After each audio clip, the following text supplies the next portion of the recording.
Baik, terima kasih pemirsa, Anda masih bersama kami dalam program Dialog Khusus terkait dengan tema peran media dalam menciptakan suasana kondusif di Jawa Timur bersama dengan KPID Jawa Timur.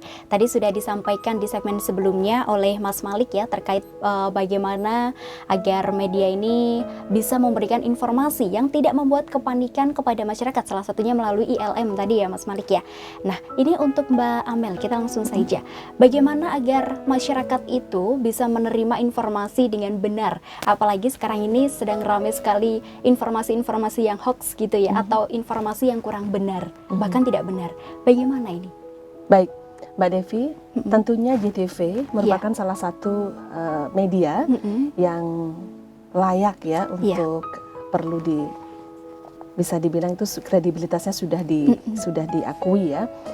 Rata-rata yang perlu diantisipasi masyarakat adalah berita yang di-share itu melalui sosial media seperti WhatsApp ya Mbak ya, ataupun melalui Facebook yang sebenarnya memang ada plus dan minus ya Mbak. Ketika media mainstream itu kan siapa sih nonton TV gitu, tetapi lembaga penyiaran yang masih mainstream inilah justru sangat minim sekali adanya hoax. Nah, jadi kepada pemirsa, ketika kehiruk pikukan kita bersama terkait dengan kasus corona ini, carilah referensi sumber ya lembaga penyiaran itu yang tentunya kredibel ya, yang diakui. Jadi terutama adalah televisi dan radio yang tentunya seperti JTV salah satunya. Itu jelas kita ada reporter, kemudian ada pakar ya, misalkan dari dinas kesehatan terkait, karena bahkan di Kediri kan ada hoax ya Mbak, ketika ada kasus pasien yang terpositif. Itu semua kan ketika diklarifikasi dan seterusnya itu, jadi harus memilih tentunya lembaga penyiaran yang benar-benar kredibel. Jangan serta-merta ketika mendapat WA gitu ya, ataupun di Facebook itu langsung menelan mentah-mentah.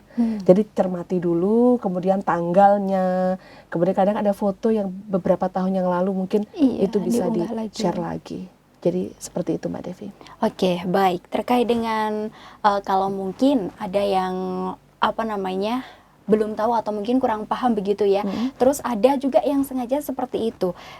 Terkait dengan sanksi yang diberikan seperti apa? Mas Malik mungkin bisa menjawab. Yang fokus menjadi ranah pengawasan kami, kami bisa memberikan teguran dan sanksi, Devi.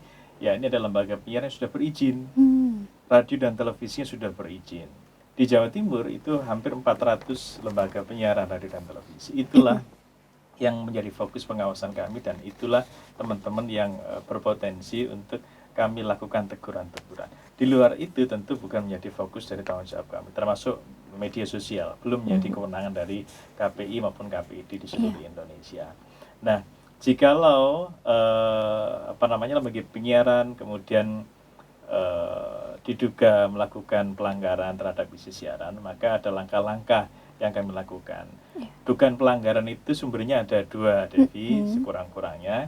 Yang pertama berdasarkan aduan dari masyarakat, yang kami edukasi secara masif. Bu Amel ini sering terjun langsung ke masyarakat, menemui teman-teman akademisi di kampus, kelompok-kelompok masyarakat dalam rangka mengedukasi, juga memberikan sosialisasi dan literasi kepada mereka tentang apa-apa yang dianggap melanggar terhadap namanya P3SPS, Devi, Pedoman Perilaku Penyiaran dan Standar Program Siaran. Apa itu? Inilah yang menjadi rujukan teman-teman lembaga penyiaran dalam bersiaran. P3 ini Pedoman Perilaku Penyiaran mengikat kepada institusinya, SPS mengikat kepada programnya atau kontennya. Nah, ketika ditemukan dugaan pelanggaran oleh masyarakat, mereka bisa melaporkan kepada kami melalui fast respon kami. Kami buka hotline 0858 0499 8850 atau lewat email pengaduansiaranjatim@gmail.com. Nah, kemudian ada juga sumber lain yang memang kami temukan ketika kami turun langsung seperti saat ini. Kami monitoring radio dan televisi, bisa ada kemungkinan kami temukan dugaan pelanggaran. Ada juga yang ditemukan oleh staf kami, staf monitoring yang memantau siaran radio dan televisi itu 24 jam. Ada 3 sumber yang kemudian kami rangkum, kami adakan pleno di kantor, di KPID. Jikalau nanti menemukan pasal-pasal yang berkesesuaian dengan dugaan pelanggaran, kami lakukan pemanggilan terhadap lembaga penyiaran tersebut untuk dilakukan klarifikasi.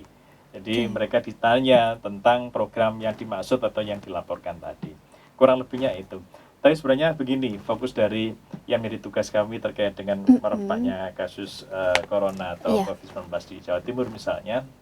Jadi kepentingan kami adalah mendorong lembaga penyiaran yang sudah berizin ini, radio dan televisi, agar memberikan fakta tapi juga tidak meresahkan. Bahwa fakta itu harus disampaikan kepada masyarakat memang seyogyanya seperti itu gitu kan. Akan tetapi jangan lupa kewajiban-kewajiban lain yang sifatnya menenangkan masyarakat, menenteramkan, menciptakan kondusivitas di Jawa Timur juga perlu dijaga. Yang berikutnya tidak kalah penting adalah memberikan solusi, problem solver, kira-kira begitulah ya. Ya dengan cara barangkali menghadirkan talk show terhadap orang yang kompeten, bisa dokter atau praktisi kesehatan, begitu bagaimana bukan hanya kita mengejar pemberitaan tentang orang yang diduga kena, tapi juga membentengi masyarakat yang sehat. Yang sehat dengan yang sakit banyak yang mana, Devi? Banyak yang sehat. Yang sehat. Itulah yang harus kita barrier, kita harus barricade di situ, kita jaga betul agar ini grafiknya tidak melonjak tajam begitu, kurvanya gemuk tapi di atas, yang kemudian resikonya menjadi tinggi, tapi kalau bisa menjadi landai kurvanya seperti itu, kira-kira seperti itu. Oke, baik, ini juga luar biasa sekali ya yang disampaikan oleh Mas Malik ini dari Komisioner Bidang Pengawasan Isi Siaran KPID Jawa Timur. Tentunya juga sangat bermanfaat nih untuk pemirsa ataupun untuk dari media JTV sendiri begitu ya. Oke pemirsa, kami akan segera kembali hadir untuk mengulas lebih lanjut terkait dengan tema kita di hari ini usai jeda pariwara berikut ini.